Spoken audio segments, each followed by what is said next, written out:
இருக்கிறது. அதே மாதிரி நபிகள் நாயகம் ஸல்லல்லாஹு அலைஹி வஸல்லம் அந்த மாதிரி சொன்னாங்க, சூனியம் வைக்கப்பட்டவர் என்று அநியாயக்காரர்கள் சொன்னார்கள் எடுத்து காட்டியிருக்கிறோம்.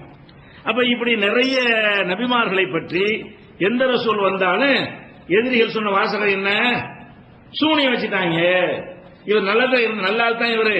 ஏன்னா கடந்த காலத்தை பாக்குறாங்க, நபிமார்கள் பொய் சொல்ல மாட்டாங்க. நம்ம 25 வருஷம் வாழ்ந்திருக்கிறாரு, 30 வருஷம் வாழ்ந்திருக்கிறாரு, 40 வருஷம் வாழ்ந்திருக்கிறாரு, அவர் நம்ம பார்த்திருக்கிறோம். அதனால இவர் பொய்யாம பிளான் பண்ணி சொல்லல, லூஸ் ஆயிட்டாரு. எதனால லூஸ் ஆயிட்டாரு? யாரோ சூனியம் வச்சுட்டாங்க. சூனியம் வச்சு அவரை மெண்டலாக்குனதால இப்படி சொல்றாரு நம்புறாங்க. இதுல இருந்து என்ன வாதம் வைக்கிறாங்கன்னு கேட்டா, சூனியம் என்பதற்கு என்ன அர்த்தம் வழங்குதா? அந்த நபிக்கு சூனியம் வைக்கல விட்டுருவோம். சூனியம்டா என்ன அர்த்தம்? ஒருத்தனை மெண்டலாக்குவது, ஒரு பெரிய சக்தி அதுக்கு இருக்கிறது, அந்த சக்தியின் மூலமாக ஒருத்தனை கிறுக்கனாக்கலாம், அதனால இந்த வார்த்தையை சொன்னாங்க அப்படிங்கிற ஒரு வாதத்தை யார் வைக்கிறாங்க? சூனியம் இருக்குதுன்னு சொல்றோம் வைக்கிறாங்க. ஆனா இது அறிவுடையோர் வைக்கக்கூடிய வாதம் கிடையாது. இது அல்லாஹ் அந்த சூனியம் இருக்கிற அர்த்தம் சொன்னா அவன் சொன்னான். இது யார் சொன்னது?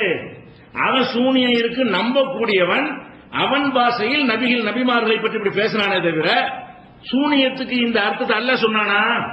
இவர்கள் எடுத்துக்காட்டுற எல்லா வசனங்கள்லையுமே இறைவனை மறுக்கக்கூடியவர்கள், முஸ்லிமாக இல்லாதவர்கள், அவங்க சூனியத்துக்கு என்னமோ பவர் இருக்கு நினைச்சாங்கல்ல, சூனியத்தினால் மனுஷனை வீழ்த்த முடியும், அந்த நம்பிக்கை அடிப்படையில் ரசூல் ஸல்லல்லாஹு அலைஹி வஸல்லம் நபிமார்களும் சத்தியத்தை சொல்லும் பொழுது இது சூனியத்தினால செய்யறான்னு அவன் நினைச்சான். அவன் நினைப்புக்கு